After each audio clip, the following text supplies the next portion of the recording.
All right, let's get underway. So, welcome on in, ladies and gentlemen. Bienvenidos, señoras y señores. This is episode 1 of On Deck. On Deck is a brand new NAIA Ball production, bringing you fall content into the winter, even possibly and probably into the season. We are going to be talking with coaches from around the nation, really taking a deeper dive into their programs as far as what's going on in fall ball right now or in season when we get to that point.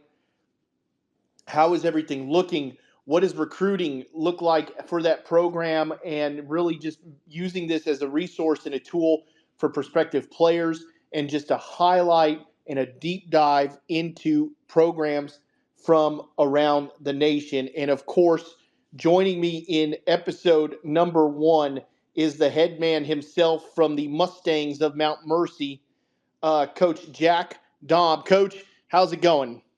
Going great, Robbie. How you doing? I'll tell you what, we are surviving out here, and I know you and I had talked a little bit about this when I asked you on this earlier this week. You were actually supposed to be our week 2 guest. So before we get into week 1, I want to give a quick shout out to our, Coach Beck over at Montreat was supposed to be our week 1 guest. Unfortunately, at Montreat, they have had some just absolutely devastating uh, just devastating pain points from this past Hurricane Helen, in flooding. They've had a lot of damage. I've heard things as far as coaches who have lost quite a bit of their personal belongings. The school has taken a hard hit. Thankfully, I've heard all students are accounted for, student athletes are accounted for. So, an absolute positive there. But we want to send our thoughts and prayers out to Montreat and just the entire communities that are being affected right now in the aftermath of Hurricane Helen. Hurricanes are no joke. What comes with them are no joke, and they're a big reason of why I moved from one hurricane zone to another hurricane zone to try to get away from hurricanes. So, Coach, we'll get things going with this. 2023, you'll have a good season. You go 28 and 22. You go 19 and 13 in conference play, but you're 0 and 2 in the Hart tournament. Season comes to an end. 2024 comes around. You go 34 and 22, 23 and 9, and you make your way through the Hart tournament with a win that was absolutely a lot of fun for y'all. I'm sure it was a 20-3 victory over Park in the if necessary games of all things. But y'all didn't just waltz in there playing nobodies. I mean, you had to go through both Central Methodist and Mid American NAS en route to all of that into making the school's first ever postseason appearance into the NAI opening round tournament. Yeah, it was a very special year for us, and especially late. I really go back to the year before. We were decimated by injuries the year before, and we were leading the league at one point, and then lost a bunch of guys to injury. We had a terrible situation with our shortstop's dad passing away. And we kind of limped into the end of the year and went 0-2 in that conference tournament. But I think that also motivated our guys coming back. A lot of guys that graduated and decided to use a COVID year. Joel Vasky, Kyle Mater, Kyle Lehman. If we play better the year before, they might not come back. But we had a galvanized unit that we were on a mission, and really we had the same issue early on. We had a bunch of injuries early on. We played Central Methodist and lost uh, 3 one-run games and another one by 2 runs down at Central Meth, but we didn't have our entire starting infield was out. Yet we still had one-run games, and so we knew that we were going to be a really good team. And really, if you look at it, we went 22-5 after April 1st, and in the last 3 weeks of the year, we finally got healthy enough to have guys on the field. But then, we were such a deep team also because we had a lot of guys that got some great experience, and most important is all our guys accepted their roles. Even the guys that were playing a lot due to injury, they weren't playing as much later on, but they accepted their roles, and we went on a nice roll. And of course, we had some great pitching, which definitely helps out when you got the arms that can throw for you. And Ashton Schwab had what I think is an All-American year. I believe he was 8-0 and didn't get named All-American, but he should have been. And then Matt Irvine stepped up as our number 2 guy on Kyle Lehman, and so we had a really good situation on the mound, and we had depth, depth on the mound and depth with position players, which definitely helped. Talk about, and I know you're no stranger to being the leader of a program, but talk about what it takes to start the season. Your first 14 games, you go 4-10, in the turnaround that ensues with that, and how you keep everybody together. Well, it's just a belief, and I think that's one of the things is getting your coaches to buy in. I told our coaches, and we were 4-10 and lost a couple games at home, which we typically don't do. We lost to St. Ambrose and a series, and I just told our guys and their parents we had actually had a leadoff dinner after that event, and I said, this is when it gets fun. This is when we can really do some coaching and get our guys better. And you know what? As a Northern program, we play a very tough schedule. We went down, played Weber International. We play Mount Marty, which is a very good program. We play some really tough teams, and we struggle a little bit, but you just got to believe and keep grinding, and good things are going to happen. And our guys believed, and they're very coachable. The biggest difference is we lost a bunch of one-run games early on. And if you're going to be a good team, and we're a veteran team, you need to find a way to win one-run games. And I can't remember what our record was early on, but I want to say we were like 3-12 in one-run games, and we really challenged our guys. And from that point on, we won every close game after that, it seemed like. And even in the conference tournament, fell behind to Grandview, had a big lead, fell behind, and bounced back and got a big win, 10-9. And so it was just a tough team that was very close together. And again, I truly believe that we are probably one of the better teams in the country and one of the deepest teams in the country after April 1st.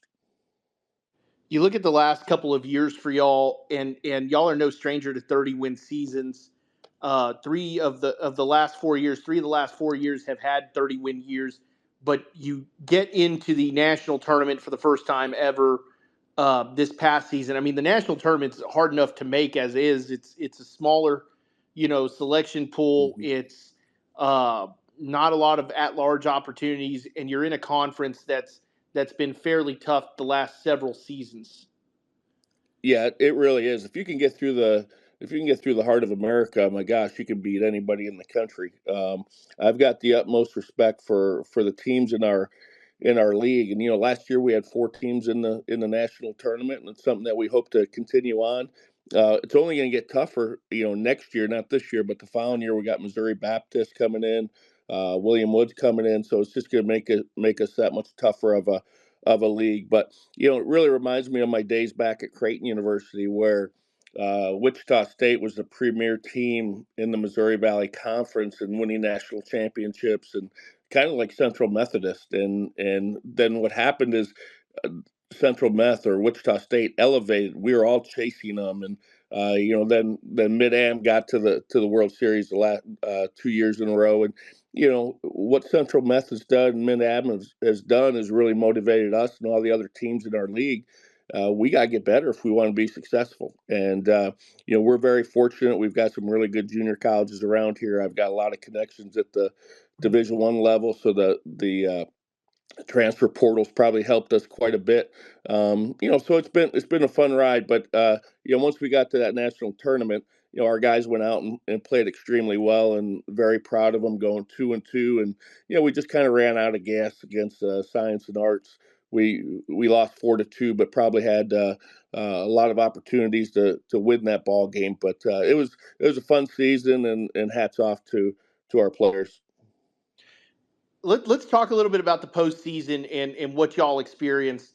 I mean, you get there for the first time ever. You win the Heart of America tournament. You get to the national tournament, the opening round tournament for the first time ever. You get put in Lincoln, Nebraska, and that's no cakewalk. I mean, you've got Southeastern, Doane, Science and Arts, y'all, and St. Francis, Illinois. You start off in that 4-5 game with a win over St. Francis. You got to come back later that day and play the number one team in the nation. What was that like for y'all?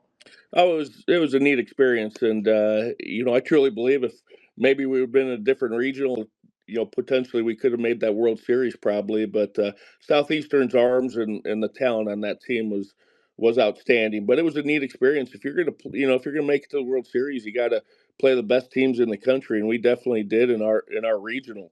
And it was a great experience for our guys. We used Kyle Lehman, who was our changeup guy, and tried to throw a little change of pace to them, and they actually did a really good job offensively of understanding what type of pitcher we had on the mound, and they jumped on us early, but it was a neat experience being able to see. Heck, I believe they threw two guys that were throwing 99 miles per hour, and I've spent a lot of time at the Division I level and in a very good conference, and I'm not too sure we ever saw guys throwing 99, especially two guys in one team. But it was fun, and then we were able to beat Doane, which in their ballpark, in Lincoln isn't something easy to do. The One of the things I really do, Robbie, is I try to recruit to make sure we have a team that can win in the conference tournament in the facility that we play at. So we have more of a speed team, and the facility we played at probably wasn't perfect, wasn't great for us because it was a real small facility. We're more of a gap to gap doubles hitting team, and where we played was extremely small. And so but at the same time, we played well. We had enough guys that hit for power, and I think we showed very well. It was tough when it was over, but I think we did definitely put Mount Mercy on the map, and I think people understand what type of program we have now. I definitely agree, and it was a great national introduction to who Mount Mercy is. And you come into this next year, your fall 24 right now. Kind of highlight what the team is going through, what y'all are doing as an organization and as a club, and how you are preparing for the 25 season. Especially now that there's a little bit more expectations, maybe within your own dugout, to continue to get back to the national tournament, give yourselves an opportunity to get back into the opening round.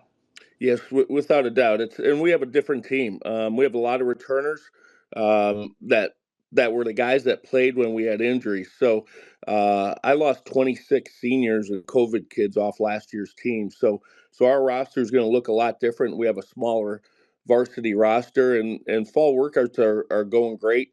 Ashton Schwab is going to be back. He's our number one pitcher. He'll be back in the spring.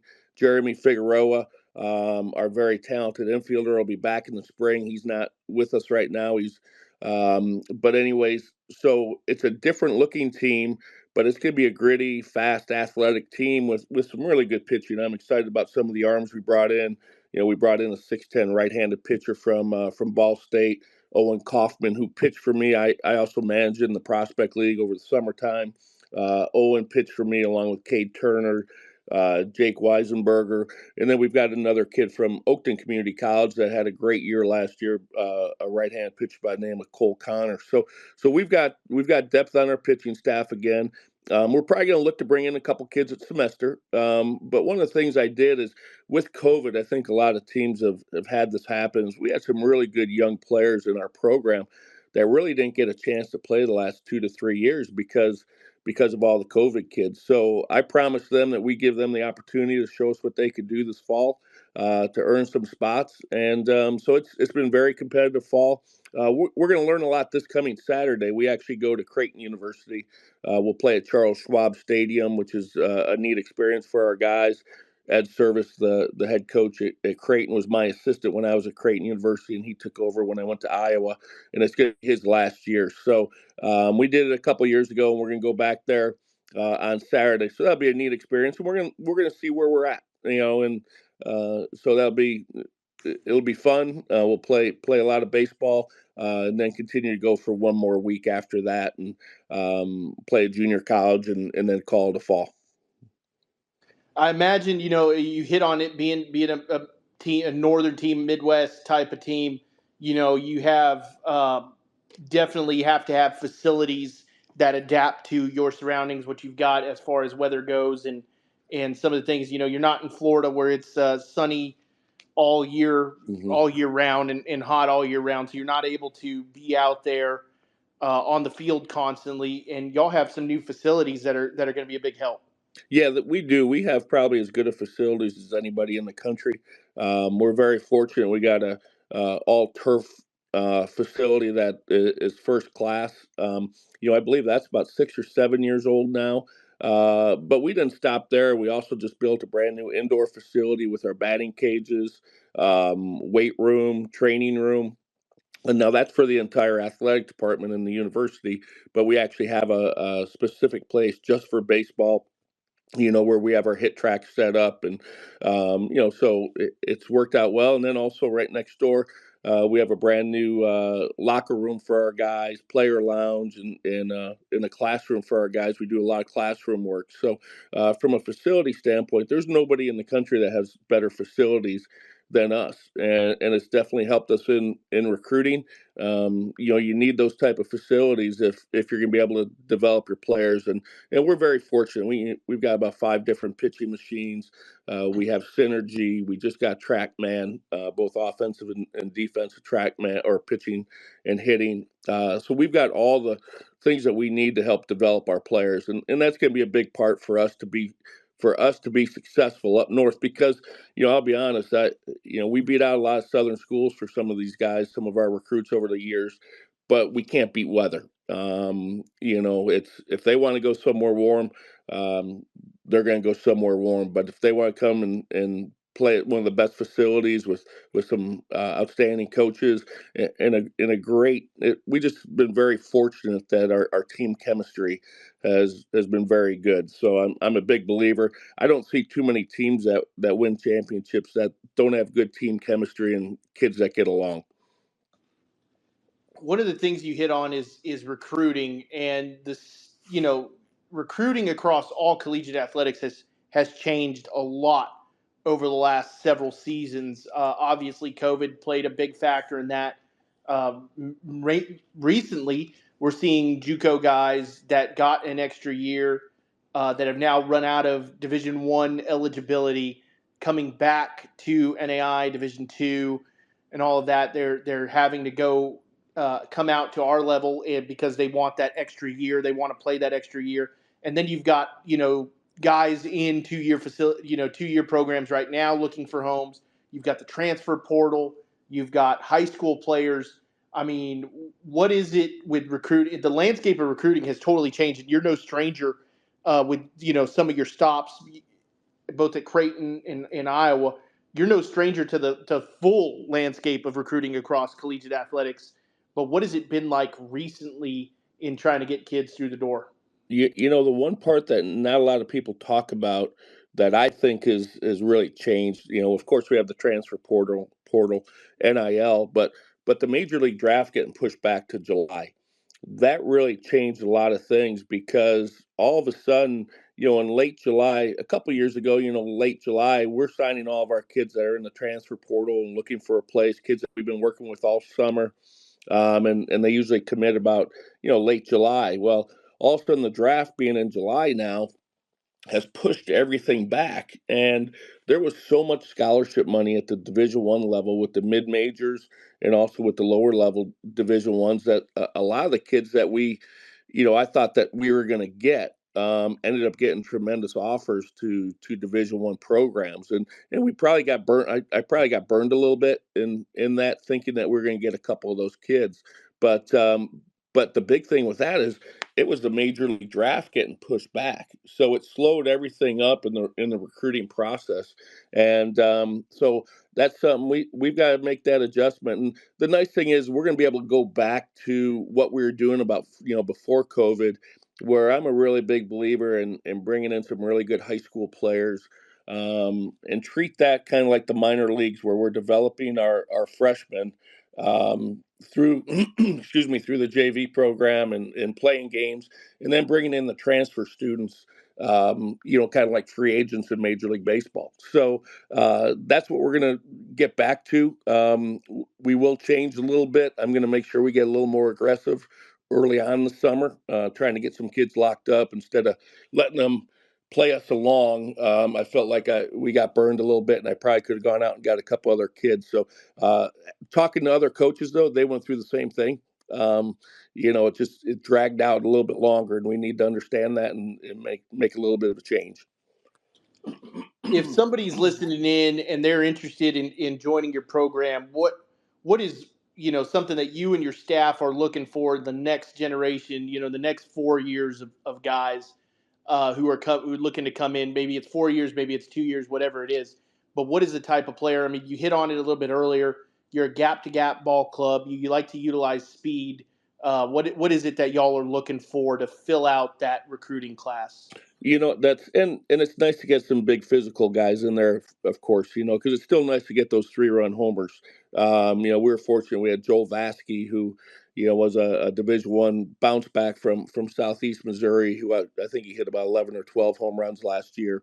The thing about his is they were all at a very timely point. They were big home runs. They weren't when we were up by 7-8 runs. They were in close ball games. So we like to still get the good athletic guys that have some power and can hit the ball out of the park.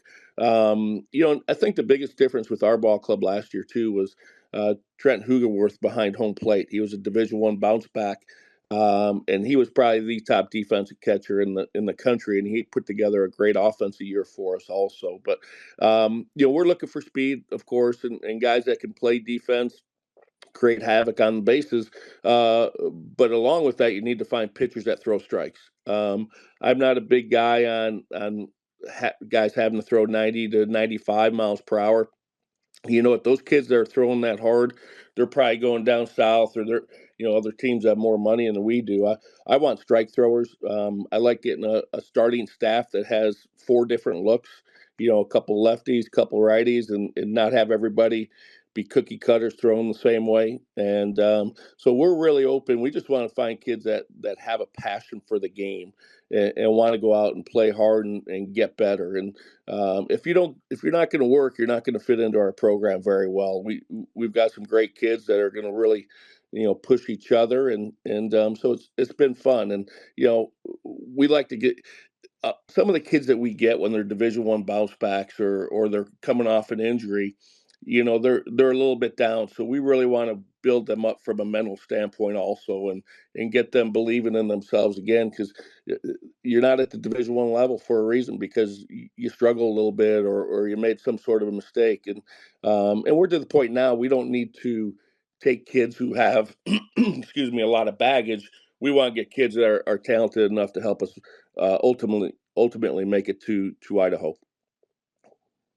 Yeah, I think that's the biggest, that's the big thing to hit on is trying to find that perfect rhythm to get yourself on a plane to Lewiston, Idaho, and finding a way to get out there. It was certainly a great 2024 for y'all in winning the Hart tournament for the first time ever, putting really Mount Mercy into the national eye for the first time, ever, getting into that opening round tournament, a huge stepping stone for y'all in 2024. Looking at 2025, who are some of those? I know you've thrown names out there left and right during this, but who are the guys that are stepping in? You said you lost quite a bit from last season, but you've got a team that's got some experience now and experience on a national stage. Who are some of those names that we need to know? Yeah, I mentioned Jeremy Figueroa, who's going to be back second semester. He's using the COVID year, and also Ashton Schwab, who should be a preseason All-American type of pitcher. But we've got Tyler Pexon, who started about 25 games for us last year. He got hurt partway through. He injured his collarbone, but he hit over 300 for us. He had 25 starts. Outstanding player. And then Jaden Hackbar started over 25 games for us as an infielder. He could play all over. And Josh Notriano also had about 25 starts. He's a left-hand hitter for us. And then another player that we're really excited about is Bryce Brown. Bryce is a 6'5" athletic shortstop that we have that played he was playing a lot. He was probably one of our top players last fall. And then he had a couple of injuries, pulled his hamstring, But this past summer, he took the first half off, then went down and played in the Prospect League for the Burlington Bees and hit 5 home runs and hit over 300. So he has a chance to be a star in our league. And then also behind the plate, Nick Meyer. He's coming back. He was a freshman 2 years ago. We lost three of our three catchers to injury. So as a freshman, he caught a lot. And the last month of the year, he wasn't ready, but now he's worked extremely hard, and we feel like he's ready to be a frontline catcher for us. And then we brought in a couple catchers that we're really excited about, Garrick Dennis and Griffin Bushnell. So those guys are going to be really good players for us. So I'm excited about what we have. We have guys like Cedric Dunwald, who's been in the program for 3 years, that should have been getting a lot of playing time, but with all the COVID guys coming back, they just didn't get an opportunity to play. And one of the things, those guys were very honest with me at the end of the year saying, hey, am I going to get a chance to play or should I transfer? And they all love the program. And I say, hey, if we bring anybody in, it's going to be guys that are extremely talented. We're not going to bring guys in like you guys that are going to fight for playing time. You guys have paid your dues. You've elevated our program. And because of those kids, even though they deserved to play a lot more last year, their attitudes were incredible, and it was all about the team. And it's going to be their turn. I'm looking forward. We're going to be a little different team, like I said, but we're going to be hard nosed, pesky guys that are going to find a way to win. There anything that you can tell us about, what's coming up on your schedule? Last year, like you said, you went down, you played Weber International. I mean, that's a great ball club to play. They were really highly ranked for a large majority of the season. The year before that, I want to say you had Benue Mesa on the schedule. Is there anybody this year? You've attested earlier when we first started to play in a tough schedule, making sure you play a tough schedule, and I think that's a big thing when it comes down to uh, selection process and who the teams are looking at and playing, and that's a big thing that we in our own media poll in this past season took a hard look at, as well as is scheduling. What can we see from y'all this year as far as scheduling goes? You know what's going to be? We're going to open up with Mount Marty again, who's a very similar program to ours. They've been a bubble team the last few years, and it's fun play. I like playing teams that play the game the right way and play hard. And one of the nice things with the success we had last year, we're going to go down to Central Methodist the second week of the year, our second weekend, and play Missouri Baptist and Columbia. Play each one of those teams twice. It's going to be a four-way. And Central Meth, of course, will be the other team in that. We won't play them, but we'll play Columbia and Missouri Baptist. And then we're going to go back down and play Weber International. I thought that was a great experience for our players. They have tremendous pitching, a great facility, and we really enjoyed going down there and playing against them.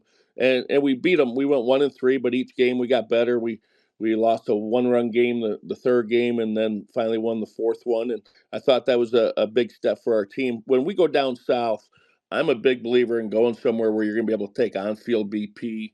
We'll play 4 games over 3 days, getting batting practice and taking ground balls and getting better. It's not only about the games, it's also about the practice before the games that we'll be able to get when we go down there. And then when we come back, we'll play St. Ambrose and a couple other teams. I still got to get a couple of our midweek games down, but it's hard. I'll be very honest. It is extremely hard. If you have one or two bad weekends as a northern program, it's hard to qualify for the national tournament unless you get one of the two bids. And I think it's something that definitely needs to change. I was at the Division I level for a long time, and northern programs had a hard time getting into the regionals just because of it was hard when you travel. When you're gone the first 3-4 weekends of the season, it physically wears you out. You're playing teams that have been outside, and really what changed college baseball to the better is when they changed the RPI, where when you go on the road and you win, you get a 1.25. If you win at home, you only get a 0.75, and if it's a neutral site game, you get one. That's what needs to change in NAIA baseball. Right now, it's as a northern program, you have one or two bad weekends, and you're going to be buried. And so that makes it tough for somebody like us who's so far north, and we've got to go down south. We're not going to be afraid to play anybody. We'll play anybody that we get a chance to, and we might struggle a little bit early, but it's going to make us better at the end of the year. And one thing I never want to have, and this has been my philosophy for 30 years, is I don't ever want to be at the end of the year where I look at a team and we didn't get in that large berth because we didn't play a good enough schedule. We're going to try to play the best schedule we can every year. We're limited a little bit because there's not a ton of NAI schools around us that are going to have a real high boat chip just because they go down south and get beat up early. So it's tough to really get your boat chip up when you come back up north. So so we're working on it, and we'll play a very tough schedule. And I know this, we'll be ready to go once we get into conference play. I think one of the biggest things that we'll have to look at, just as a full division, is figuring out that right mix of what's best to make sure we have the best national tournament possible, Hmm. as well as making sure we get all the right teams in. I mean, for a program like y'all, I'm sure it's been a weight off the shoulders, but at the same time, incredibly frustrating when you look at it. You're 30 plus wins in the last 4 years, and yet here in 2024, you just make it for the first time as a program to the national tournament. So it's definitely something that does require a more of a microscopic look into what the right mix is. I will say I do appreciate the tough schedule in the hard schedule, and going down to Babson Park and playing at Brad Niehammer Field is Hmm. is that's a tough one. The Babson Park's kind of away from some things, and then that ballpark though is it's really a nice ballpark, and you can even get a little lake effect glare Yeah. uh, delay out there, which Yeah. I don't know if that's something y'all had to experience. Well, you know what? It was cloudy when we were out there, so we were fortunate we didn't have that. But it's a beautiful park, and you know what? More importantly, their coach and that program play the game the right way. They play hard. You're going to see just quality arm after quality arm, and they're going to challenge you because they're going to bunt, they're going to run, they play the game the right way, and I really enjoy that. And I think those are the type of teams I'm looking for. Teams that we're going to play that are going to get us ready and get us prepared for our league and for the type of teams that we're going to play in our league. And so I enjoyed it. That's why we're going to go back there. Coach did, I just enjoyed it. Our players enjoyed it. And it's a great challenge. So we'll go back there. And then like I mentioned, also getting a chance to play Missouri Baptist and Columbia, two of the better teams in the Midwest. We want to play them every time that we anytime that we can. And St. Ambrose is another team in the Chicagoland, and then we try to play St. Francis. Also, those are teams that are always above 500 and playing for the championship in the Chicagoland. So those are the type of teams that we want to be able to play. I've tried to get Bellevue on the schedule. We haven't been able to pull it off. He's got his. You want to talk about a guy that understands how to set up his schedule in order to be successful. Coach has done a great job at Bellevue, and we really study what he does in order to have his team be in position to get that large berth. And we'd like to hopefully someday be able to play against Bellevue. And one of my former players, Ryan Dupic at Concordia, we've tried to hook up a couple times, but we just haven't been able to match up our schedules, unfortunately. So we'll keep trying to play the best schedule we possibly can, and all the best guys up in the Midwest. You've got extensive experience for yourself at the Division 1 level, over 500 wins as a head coach at that level. You come into the NAI. What can you tell us about what you've learned? I know this is you've been here 11 years at this point, but Yep. what have you learned in your 11 years at this level with the baseball? Well, I've had a ball. It's the first game I coached. We weren't very good at all, but we went down and played Southeastern, and we had a lead in the last inning, and unfortunately our left fielder dropped the fly ball. But the number one thing, and I told this to our players, I still remember the next day in our meeting, I said, fellas, I've been at the D1 level forever, and nothing changes in baseball. When you're out there, the competition The crowds are smaller. You don't get as much notoriety, but playing baseball and getting the opportunity to compete, there's nothing better. And the experience we had last year, for me, I've had my sons in the program from day one, and from I still remember the first ground balls that we were taking at our first practice. My son Casey came running in and said, "Dad, we're not at Iowa anymore." I said, "No, we're not." But then to finally Tyler, my oldest boy, he had some Division I offers and could have gone other places, but then COVID hit, and he decided to come in and play at Mount Mercy with us, and he promised that we'd win a championship. And he showed me the text saying, "I guarantee you," the day he committed to me, he said, "I guarantee you we're going to win a championship," and we were able to do that. And so it was pretty cool his senior year. And he had been banged up the previous 2 years, and he'd only play about the first 5 or 6 innings because he had a bad hip, and then we put Jared Hackbarth in once we got the lead. And but it was a neat experience. It's really been a family experience for me. And then my assistant coaches that I've had, basically all of them have gone through the program. So it's just been a special group, and it's really been a family deal. And so it's fun at this level. And I'm telling you, there's some really, really, really good baseball at this level. I would compare. We played St. Thomas, Division I. We beat them 2 years ago, and we could beat a lot of the Division I teams, and it's just the talent level is outstanding at this level. So I've had a ball. The transfer portal is mostly a positive for us. We did lose a player that jumped to Division I, but for the transfer portal is a positive. NIL is a positive for us. So I don't have to deal with a lot of stuff that Division I coaches have to deal with now. And most important, I've got the best athletic director out there. He lets us do our thing.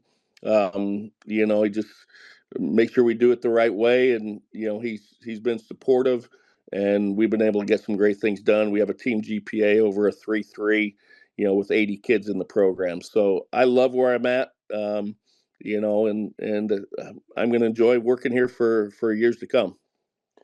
Well, and I guess that starts my next question is, you've done quite a bit in your career.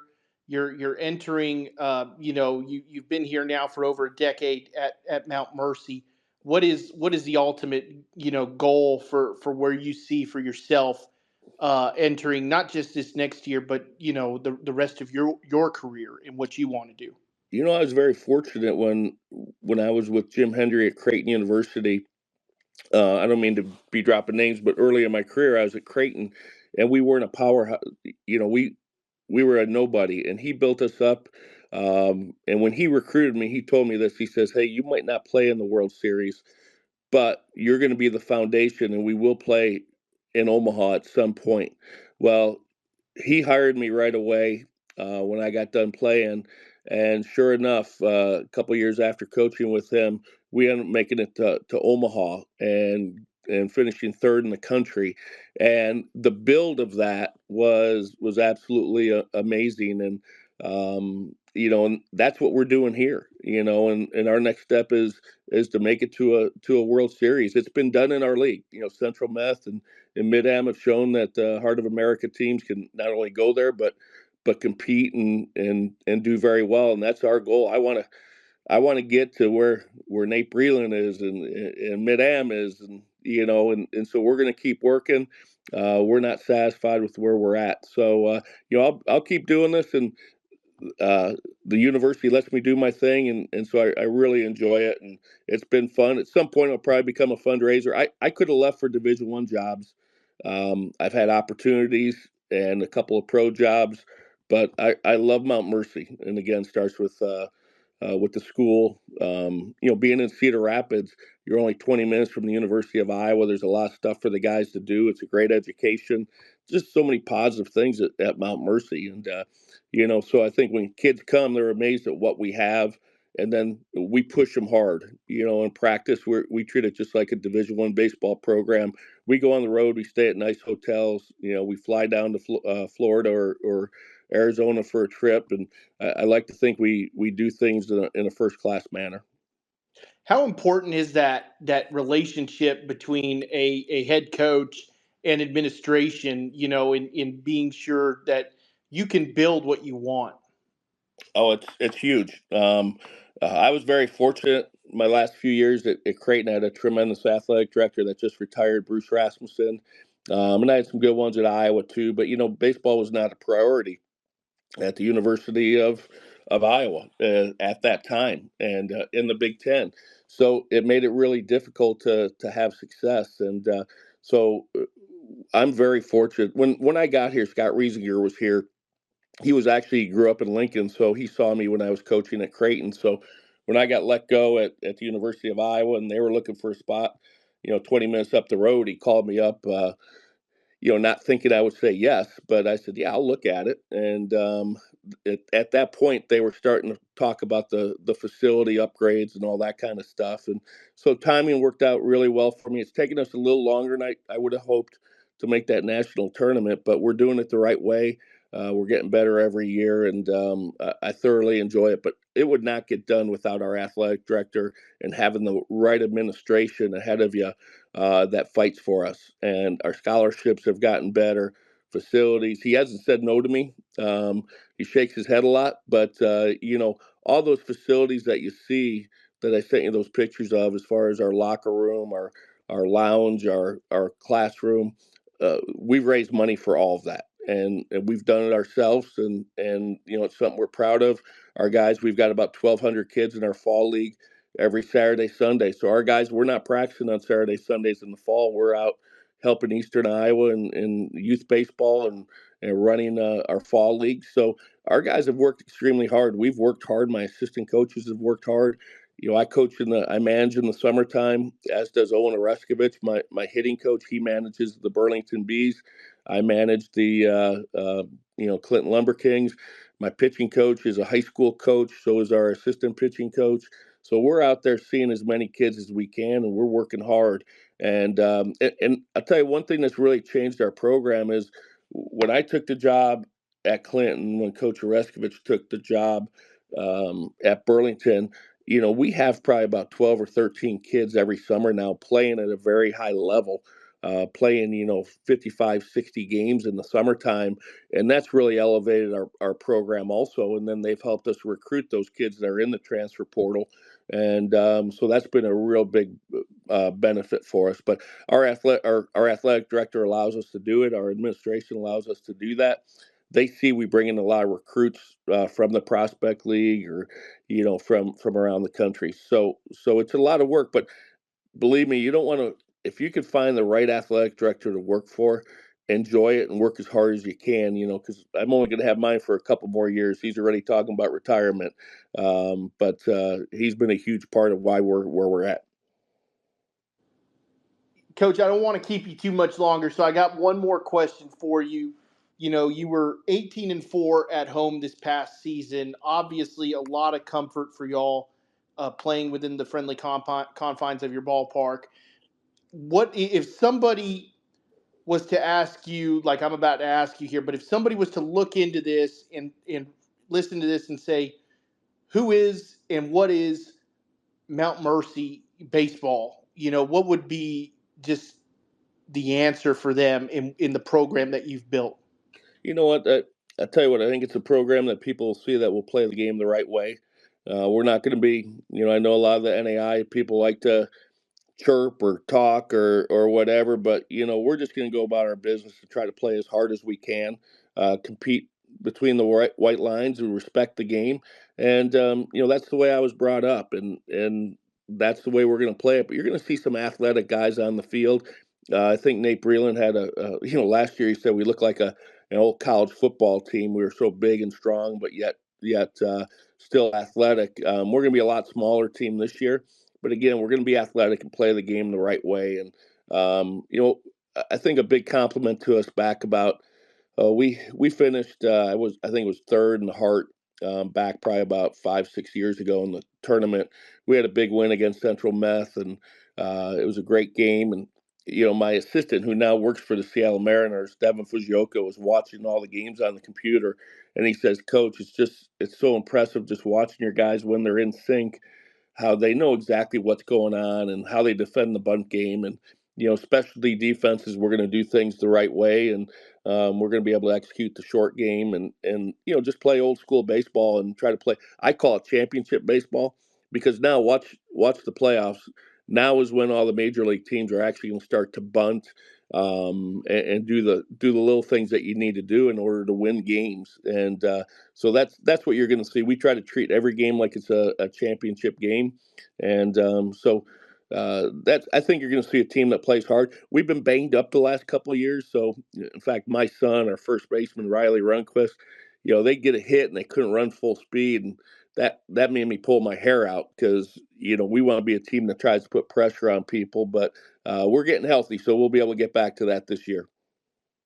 You mentioned the playoffs coming up. You got any rooting interest? Anybody out there that you're rooting for?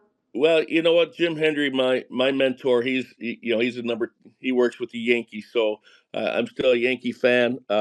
Honestly, my college roommate was Scott Service, so he got fired from Seattle a couple of weeks ago. So I was a Seattle fan, and of course, growing up in the Chicagoland area, I'm a Cubs fan. But so I'll be rooting for the Yankees. Jim's been, I'm extremely close to him. I won't see him this weekend. He's going to be at the playoffs when we're in Omaha, but I'll go play some golf with him as soon as he's done. As soon as they're done in the playoffs, we're going to go and get a chance to go play a little golf and catch up. So I'll be rooting for the Yankees. Coach Jack Dahm has been our guest on episode 1 of On Deck. If you're new or just joining us, On Deck is a brand new NAIA Ball production that we are going to start doing on a weekly basis, mainly Sunday nights, just kind of starting to pick the brains of coaches, see what they're thinking, what their program is about.